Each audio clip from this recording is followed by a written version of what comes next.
Également, la plupart des humains ont été programmés par contrôle mental incessant à rejeter ces sujets en faisant des amalgames installés volontairement dans leurs esprits via différents moyens.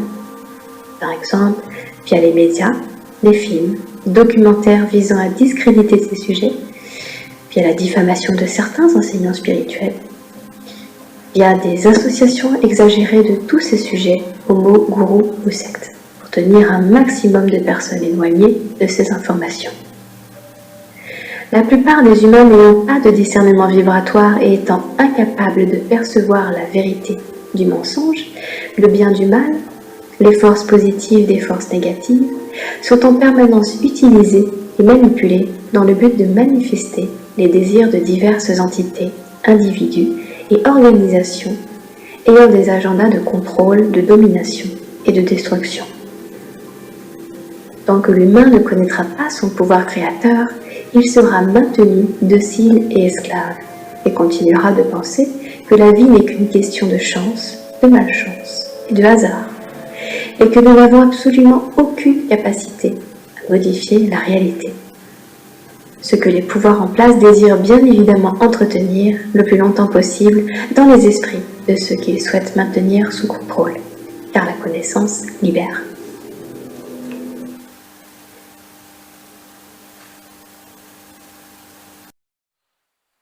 Mesdames, Messieurs, peuple congolais, chers membres de la diaspora, chers membres de la résistance et chers patriotes, individuellement et collectivement, du nord au sud, de l'est à l'ouest et au centre, tant au niveau citoyen qu'intellectuel, politique, militaire, religieux et ou spirituel, je vous informe que d'un point de vue historique, le Parti congolais du travail, en sigle PCT, fut fondé à la fin des années 1960 et notamment en 1968 par le capitaine Marien Gouabi et ses cofondateurs qu'on voit dans les photos et les images de l'histoire. Au départ, ce parti congolais du travail fut le parti marxiste-léniniste qui nous avait amené les soviétiques au Congo, sous Marien Gouabi. On était au cœur de la guerre froide entre le bloc communiste et le bloc occidental. Comme aujourd'hui on appelle, on voit l'Occident collectif et le Sud global. C'était comme ça à l'époque en fait. Et donc, Marien Gouabi va réunir ses cofondateurs, ils vont créer le Parti congolais du travail. C'était la manière de se libérer du joug de la France Afrique quelque part, mais peine perdue, puisque on va avoir des fonds africains dans le Parti congolais du travail. Mais Denis Sassou Nguesso n'était pas là. On ne le voit pas, même s'il était sous-lieutenant, puisque entre 1962, où il était sorti sous-lieutenant, après sa formation de renseignement militaire et de tout ça en Algérie, puis en France, etc., on en parle.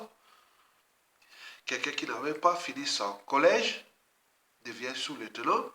Vous imaginez, dans les années 1960, on n'avait pas encore des cadres, des cerveaux, et qui pouvaient, voilà. Donc, vous imaginez Sassou Nguesso, sous-lieutenant à peine, voilà.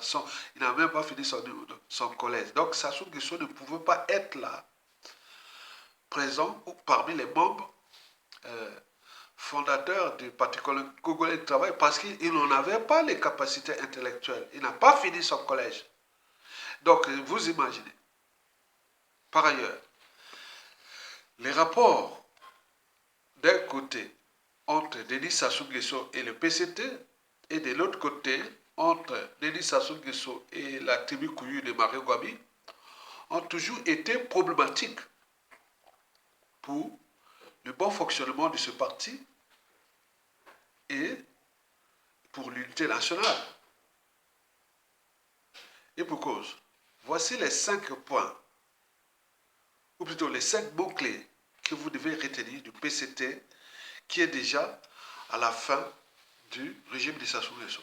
Parce que le PCT partira avec Sassou Nguesso. Ça, c'est sûr et certain. Parce que ce qui se passe là, c'est anormal. Bon, avant de vous donner les 5 points ou les 5 mots-clés susceptibles d'alerter, de sensibiliser, de conscientiser et surtout de responsabiliser les Congolais, notamment les jeunes. Je vous rappelle que le Parti congolais du travail, là, je l'ai dirigé moi. Je l'ai dirigé quand j'étais à la faculté des sciences, dans les années 80, 1980, à la fin des années 80. C'est moi qui j'ai dirigé le PCT à la faculté des sciences à Bakongo, là, devant le marché total, Bakongo. C'était moi qui dirigeais ça. On était au quai de la guerre froide. On a beaucoup de choses. Donc on a géré beaucoup de choses jusqu'à les déposer Sassou Nguesso en 1980, la fin des années 90.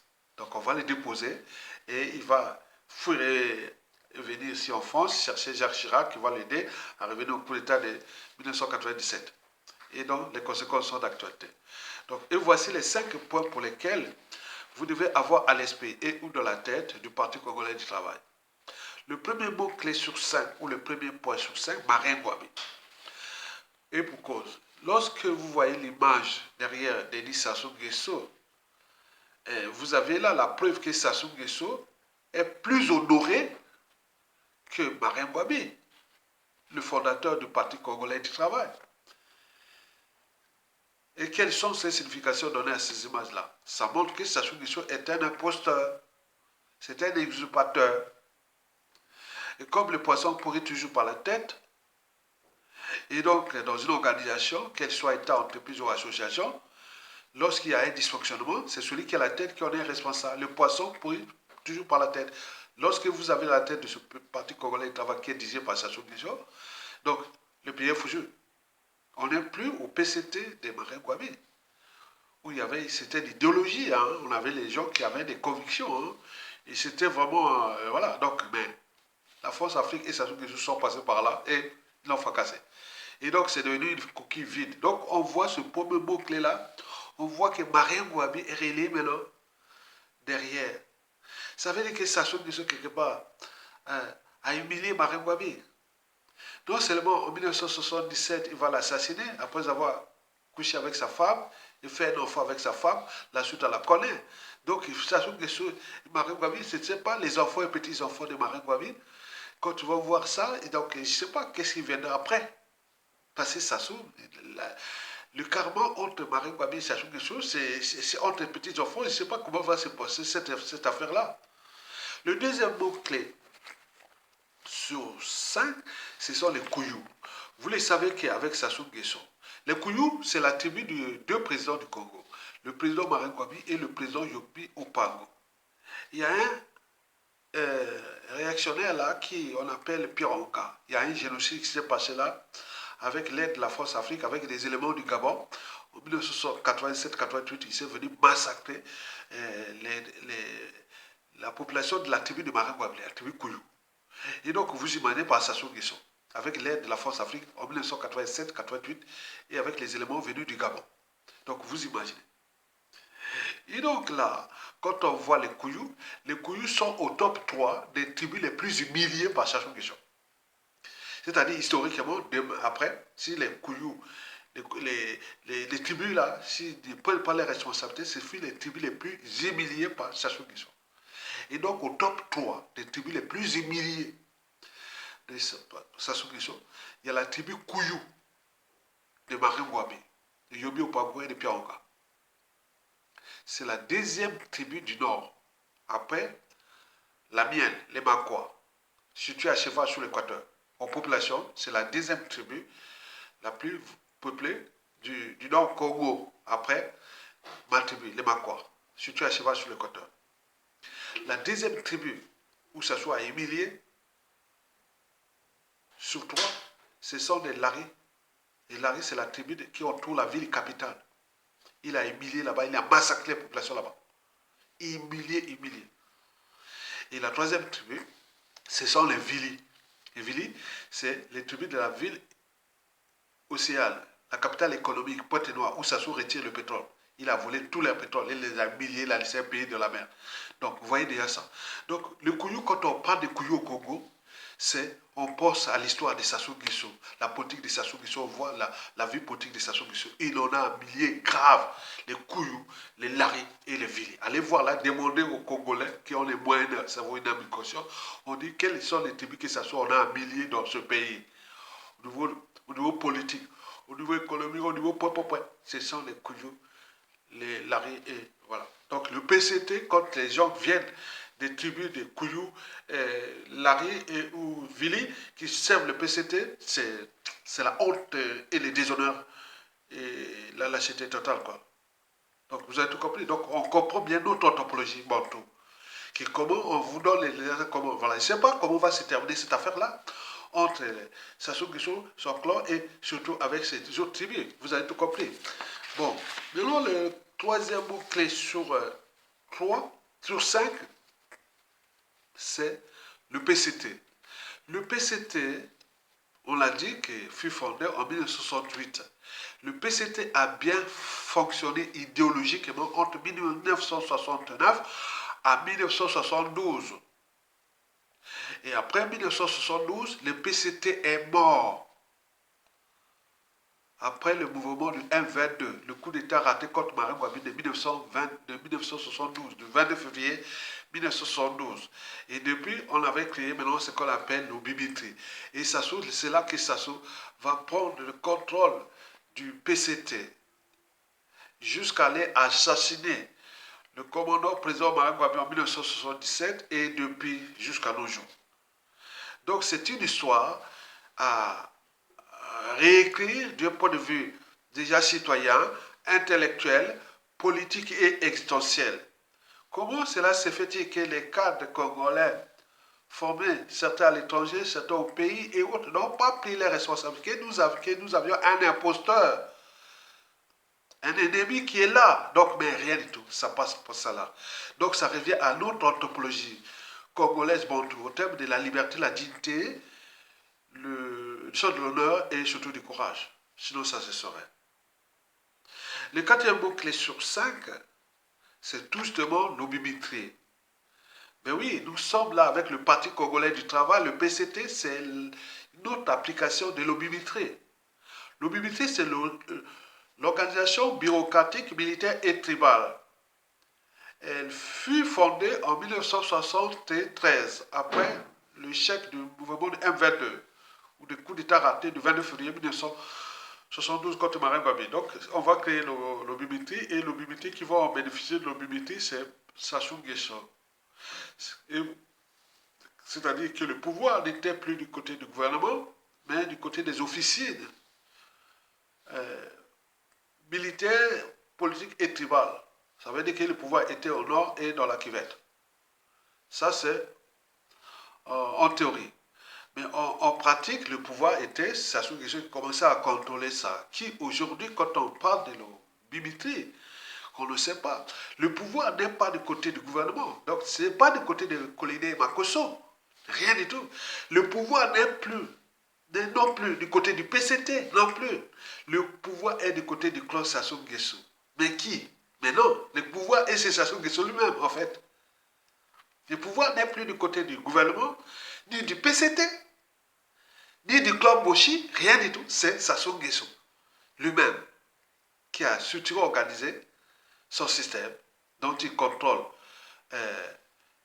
l'État pour dominer les Congolais et fracasser leur pays. Et donc nous avons là la signification de notre obimitrie qui est le maître de l'obimitrie, c'est-à-dire tout ce qui est institution, administration, différents pouvoirs. C'est Sassou Nguesso qui fait tout qu'à sa tête. Donc les gars là, ils voient qu'il y a du feu.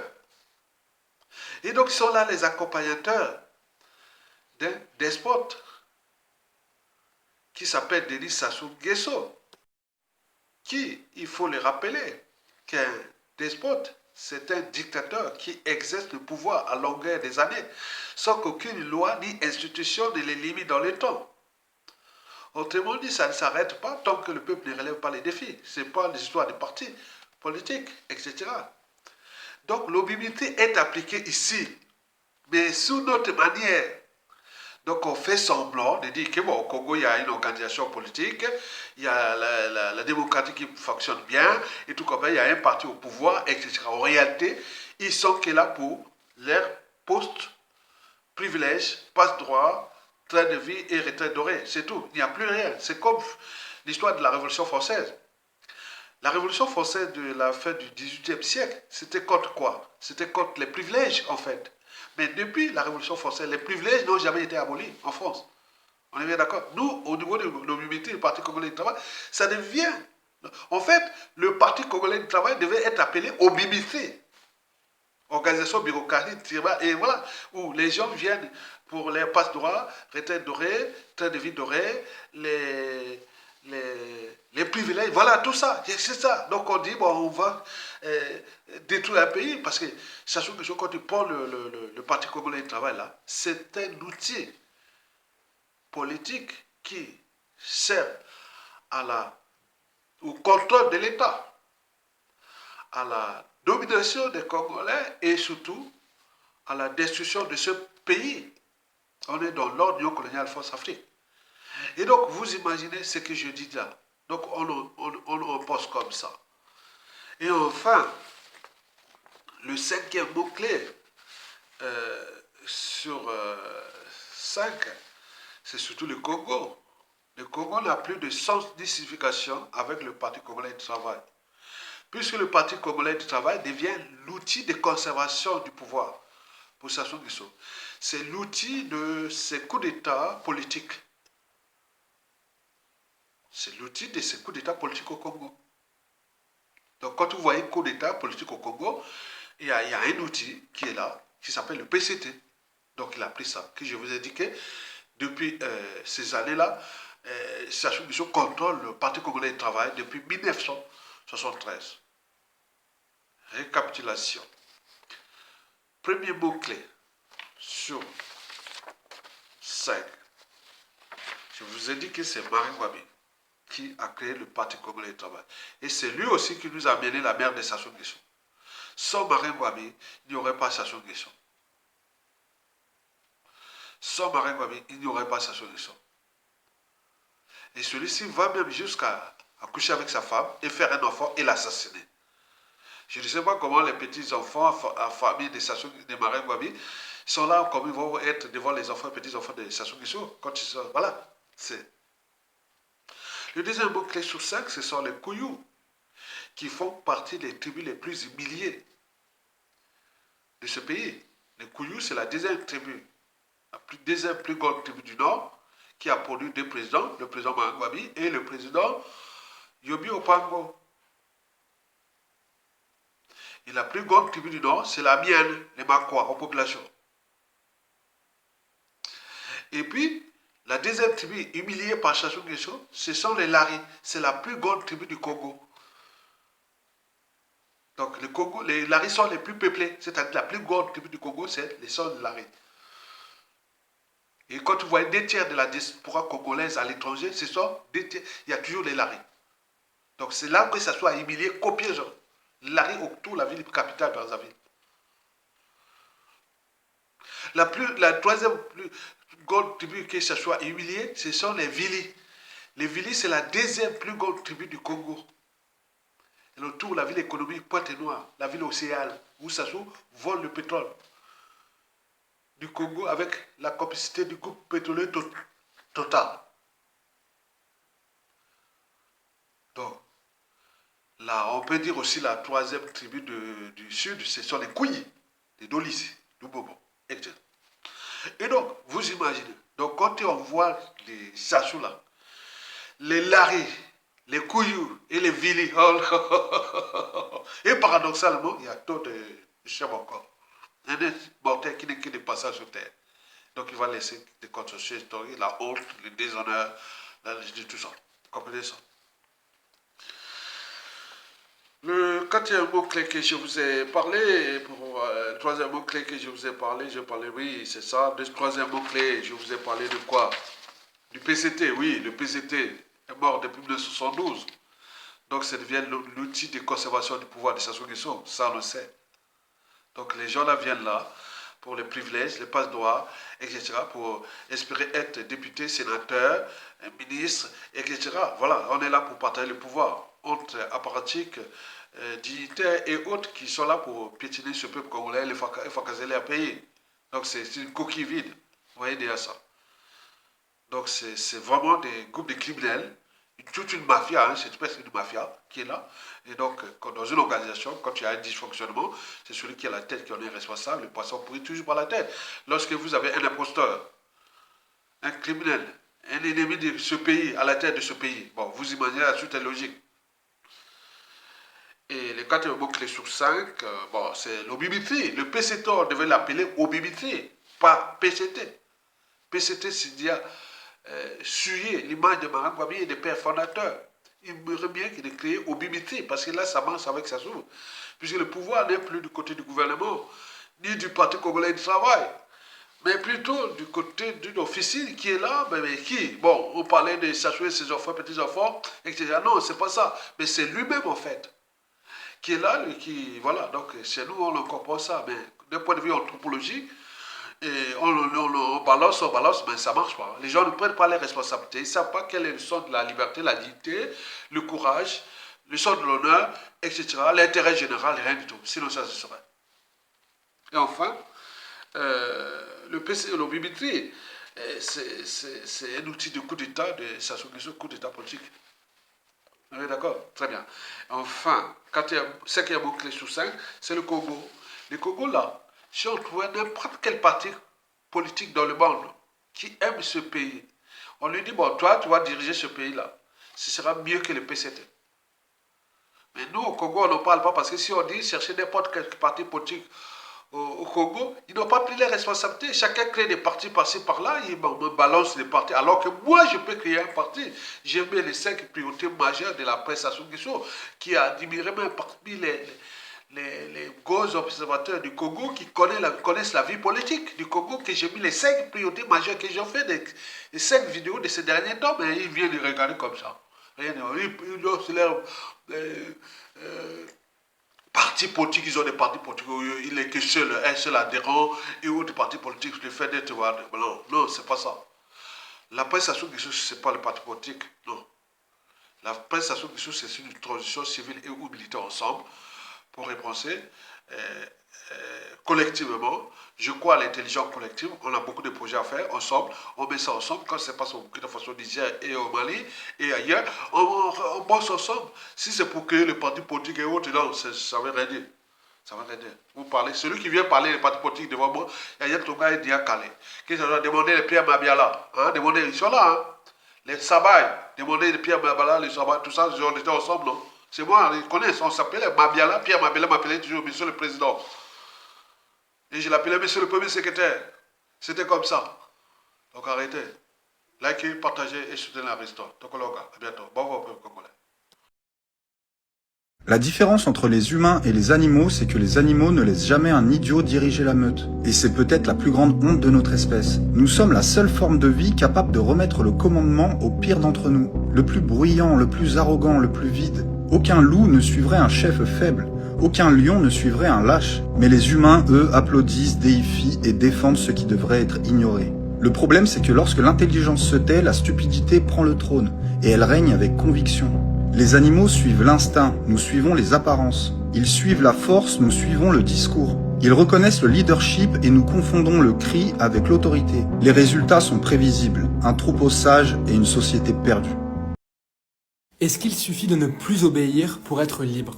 C'est la question que se pose Étienne de la Boétie dans le discours sur la servitude volontaire. Si tu ne connais pas ce texte, il a été écrit par un jeune homme de 18 ans en 1548. Et pourtant, il est toujours d'actualité parce qu'il questionne les mécanismes de la soumission et la légitimité du pouvoir. Je t'explique l'idée principale en 2-3 minutes. Dès la première page, la Boétie expose son projet.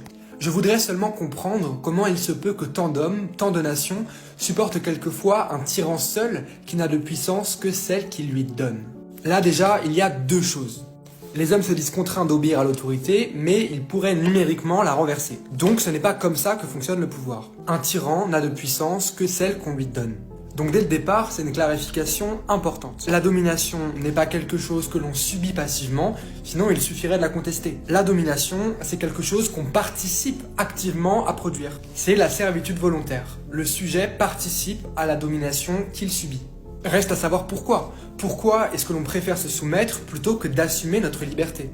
Étienne de la Boétie donne 3 explications. La première raison de la servitude volontaire, c'est l'habitude. Par la tromperie ou la violence d'un tyran, mais aussi la lâcheté et la médiocrité de certaines personnes, la tyrannie s'installe. Mais ensuite, c'est l'habitude d'obéir qui fait que la tyrannie reste. Ceux qui vivent depuis longtemps ou naissent dans une tyrannie ne savent plus ce qu'est la liberté, donc ils ne peuvent plus la désirer. N'ayant pas même vu l'ombre de la liberté et n'en ayant pas entendu parler, ils ne ressentent pas le malheur d'être esclaves. La deuxième raison qui fait que l'on accepte la tyrannie, c'est que le tyran distrait le peuple et le rend bête. La Boétie écrit « Tous ces peuples se laissent promptement allécher à la servitude pour la moindre douceur qu'on leur fait goûter. Les jeux, les farces, les spectacles et autres drogues de cette espèce étaient pour les peuples anciens les appâts de la servitude, le prix de leur liberté ravie, les outils de la tyrannie. » Ça me semble terriblement d'actualité. Et la troisième raison pour laquelle on se laisse soumettre, c'est que les tyrans usent d'artifices pour paraître plus intelligents, plus importants et donc plus légitimes à avoir le pouvoir. Et ça aussi, c'est très d'actualité. Donc Étienne de la Boétie ne nous accuse pas de nous laisser tyranniser et de ne pas vouloir être libre, non. Il nous invite plutôt à prendre conscience de la vraie nature du pouvoir pour s'en débarrasser. Parce qu'aucune tyrannie ne peut durer sans qu'à un moment ou un autre, on y participe. Non seulement en obéissant, mais aussi en faisant obéir les autres, en participant alors soi-même à la tyrannie. Et la fin du texte insiste beaucoup là-dessus. Pour Étienne de la Boétie, il existe des relais, des serviteurs du pouvoir qui l'aident parce que le pouvoir leur profite. Parce qu'ils préfèrent leurs petits intérêts personnels que l'émancipation collective. Mais alors qui sont ces serviteurs de la tyrannie ? Alors certains le sont plus que d'autres, mais on l'est tous un peu parfois en réalité. Toutes les fois où on défend nos intérêts aux dépens des autres, où on ne respecte pas leur liberté, où on donne des ordres. Toutes ces fois, on entretient une tyrannie dont on est aussi la victime. Et c'est pas vraiment notre faute, car on est tellement habitué à la tyrannie qu'on finit par y participer. Mais il faut s'interroger, je me plains de l'injustice, mais quand est-ce que moi aussi j'y participe ? Il y a donc une responsabilité collective, non pas de combattre la tyrannie, mais juste d'arrêter de la soutenir en refusant d'obéir et de faire obéir. Finalement, Étienne de la Boétie propose un programme moins ambitieux, mais très enthousiasmant contre la tyrannie. Ne pas cautionner la tyrannie et encore moins y participer. Et retrouver le désir de la liberté, notamment en s'éduquant. D'ailleurs, à la toute fin du texte, Étienne de la Boétie écrit « Apprenons donc, apprenons à bien faire, levons les yeux vers le ciel pour notre bonheur ou pour l'amour de la vertu. » Comme d'habitude, le texte est dispo en PDF sur mon profil TikTok. Donc pensez à vous abonner et surtout à repartager la vidéo, c'est super important. Et puis dites-moi en commentaire, d'après vous,